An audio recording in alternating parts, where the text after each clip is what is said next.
Et on sera apprécié des peuples européens, parce que souvenez-vous, quand le Français ont dit non en 2005, il y a eu, dans les sondages qui ont été faits en Angleterre, en Allemagne, en Italie, une adhésion des peuples complètement à rebours de leurs élites.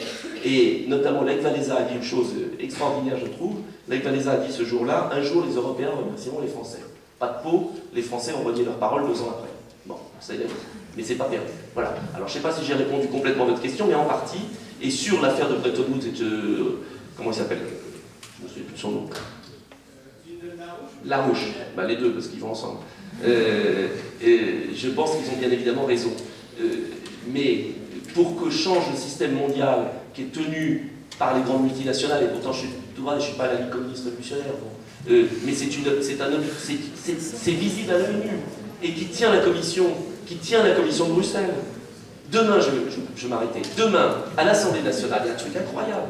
Demain, on nous fait ratifier en douce, dans l'après-midi, il ne devait même pas y avoir de débat, un accord international pris à l'Office international des brevets sur le logiciel libre, pour interdire le logiciel libre. C'est demain l'Assemblée en douce. Et vous savez comment c'est venu? C'est un accord entre Clinton et les producteurs américains en 1996 pour défendre l'industrie hollywoodienne, qui est redescendu comme ça au fur et à mesure du temps. On a eu un grand débat, la loi Davzi, sur les droits d'auteur et Internet l'année dernière, en 2006, il y a 2 ans. On a voté, tout parti confondu, contre le gouvernement à l'époque de M. Deneuve-Var, qui était ministre. On a voté l'interopérabilité, c'est une chose de très fondamentale pour l'avenir. Apple s'est plaint au secrétaire d'État au commerce extérieur de l'administration américaine. Le secrétaire d'État au commerce extérieur de l'administration américaine est allé à Bruxelles. À Bruxelles, on a sifflé le gouvernement français, et ça passe à nouveau là, on va ratifier la fin du logiciel libre. Voilà le système de pouvoir qui est aujourd'hui en Europe. Voilà comment le système fonctionne. Et la vraie question, la seule vraie question, c'est est-ce que la démocratie en Europe va subsister ou pas? Voilà moi mon sentiment. C'est la seule vraie question. Ou est-ce qu'on a mis fin à 2 siècles de démocratie et on arrive à un système de 3e type où ce sont les intérêts économiques au niveau multinational qui gouvernent le monde? Voilà moi la question que je pose aujourd'hui et la question que vous devriez vous poser au moins en tant qu'étudiant de Sciences Po, regardez un peu. Mais il y a peut-être autre chose.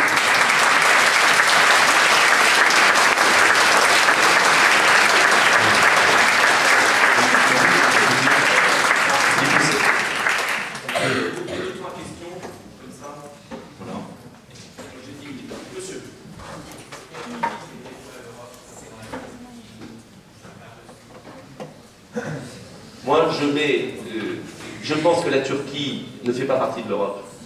Je pense que mettre la Turquie dans l'Europe, c'est loin de réconcilier les civilisations, alimenter un choc, et que c'est une aberration. Je pense que l'Europe doit gérer son pourtour sous forme de partenariat. Je pense qu'il faut d'abord réorienter complètement le système de pouvoir au sein de l'Europe et faire une Europe des coopérations et des États-nations, la seule qui peut marcher, qui est réaliste. Et ensuite, avoir un partenariat avec les grandes puissances qui nous entourent, qui sont la Russie, qui est l'avenir de l'Europe. La Russie est l'avenir de l'Europe, en termes géostratégiques. Et nous avons un intérêt absolument fondamental à stabiliser la Russie. La Russie est un pion essentiel pour l'avenir de l'Europe, en termes de richesse naturelle, en termes d'espace géographique, en termes de pouvoir. On a intérêt à ce que la Russie ne dérape pas trop. Ensuite, bien évidemment, la Turquie, qui est un grand pays, un grand peuple, une grande puissance, mais qui doit être un partenaire. Et puis ensuite, bien évidemment, le Maghreb. Ces 3 éléments, Russie, Turquie, Maghreb, sont absolument essentiels. Et si on ne comprend pas ça, on fera une espèce d'Europe ventre mou, qui sera complètement impuissante. Et si on ne stabilise pas ces 3 grands pions, ces 3 grands États, on sera très mal barré, parce que n'oubliez pas que du côté asiatique, vous avez 2 grandes parties du monde.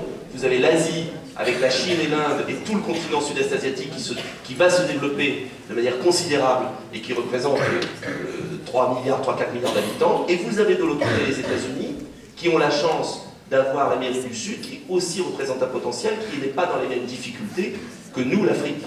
Et donc l'Europe a un double défi. L'Europe a un défi elle-même de résoudre ses propres difficultés, donc de savoir s'entendre sans vouloir trop embrasser, c'est-à-dire d'arrêter cette idéologie de la fusion européenne qui ne mène à rien, mais de construire des coopérations entre États démocratiques qui fonctionnent, de régler son partenariat avec l'Afrique et les 3 pays dont je vous ai parlé, c'est un immense défi pour demain, et c'est ça l'essentiel si on veut que les peuples européens et vous, nos enfants, puissent avoir un niveau de vie correct, et pas simplement être un zoo, comme Venise est aujourd'hui, où on viendra voir quelle était cette civilisation qui a été le berceau de tout ça, mais qui finalement est morte d'incapacité à penser son avenir, à défendre ses intérêts. Voilà. Donc vous l'avez bien compris, je ne crois pas du tout au mythe européen comme ça, je crois au contraire à l'absolue nécessité de construire une Europe des coopérations efficaces pour affronter la mondialisation, qui est un changement radical. Et vous avez quoi, 20 ans? Vous allez vivre, moi j'en ai 40, vous allez vivre encore plus que moi, un changement complet du monde. Et quand on pense, et je finis là-dessus, que cette petite classe politique vit entièrement dans cette vision d'une structure qui a été conçue dans les années 50, qui est complètement dépassée, qui n'est pas démocratique, qui est sous un parapluie américain, qui va obligatoirement, non pas s'effondrer, parce que les Américains ont une puissance considérable, mais qui ne pourra plus être le leader du monde comme les États-Unis sont aujourd'hui. C'est un changement radical. Et comment on peut imaginer penser l'avenir de l'Europe sous un parapluie américain d'un pays qui va avoir d'énormes difficultés, qui va devoir lui-même pouvoir repartir et reconstruire son économie, etc. Vous imaginez l'aberration. Donc c'est pour ça que moi j'ai envie d'ouvrir les yeux des gens, non pas que j'ai vraiment raison surtout, loin de là. Mais je voudrais qu'on arrête cette espèce de tabou général, de vision complètement angélique des choses, où on répète l'Europe toute la journée, et à mesure qu'elle échoue devant nous de manière dramatique. Autre question?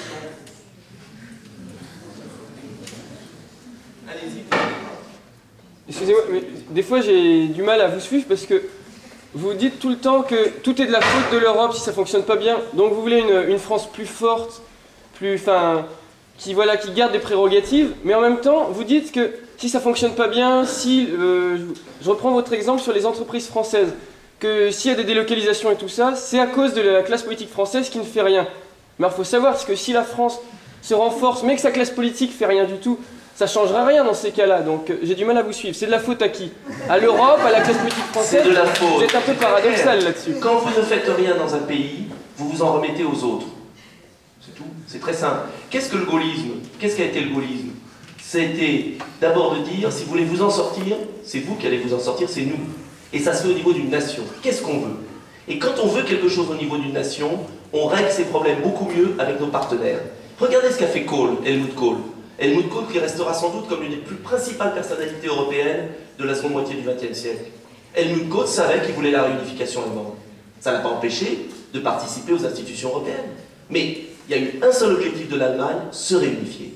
Et vous ne connaissez pas un pays qui peut survivre dans le monde si d'abord il ne sait pas ce qu'il veut pour lui-même. Et ce que je reproche justement à la classe politique française, c'est comme elle n'a pas de projet pour son pays, elle se projette dans un mythe européen où elle n'imprime même pas sa marque. C'est-à-dire, c'est tellement simple, quand vous n'osez plus gouverner, quand vous n'osez plus prendre des mesures, franchement vis-à-vis de votre population, quand vous n'osez plus aller vers elle pour lui dire qu'est-ce qu'on veut, eh bien vous en remettez à d'autres. Et après d'ailleurs, vous dites c'est la faute des autres. Moi je dis simplement, si on veut que la France s'en sorte, il faut d'abord faire des réformes intérieures, mais il faut arrêter de subordonner notre position à des mesures qui sont prises par d'autres pays qui ne défendent pas l'intérêt de la France. Et quand vous voyez la gestion de l'euro correspond parfaitement à l'intérêt de l'Allemagne. Et ils ont raison. Comme la gestion de la livre correspond parfaitement à l'intérêt de l'Angleterre, et ils ont eu raison de ne pas rentrer dans l'euro de leur point de vue. Et je crois qu'on pouvait faire de l'euro autre chose. Mais ce n'est pas la faute des Allemands, ce n'est pas la faute des Anglais, c'est la faute de notre classe politique qui s'en est remis à l'euro, ce qui est très simple, qui permet de faire des déficits abyssales. Parce que si on n'avait pas eu l'euro, il est clair qu'on ne faisait pas 3% de déficit, parce que sinon on avait une débâcle monétaire, ce qui a permis de ne pas gérer les comptes de l'État, qui a permis de s'en remettre aux autres, mais l'addition elle arrive obligatoirement un jour. Parce que l'euro n'est pas conçu, ne correspond pas aux intérêts du moins de l'Italie, de l'Espagne et de la France, tel qu'il est géré aujourd'hui. Il a une gestion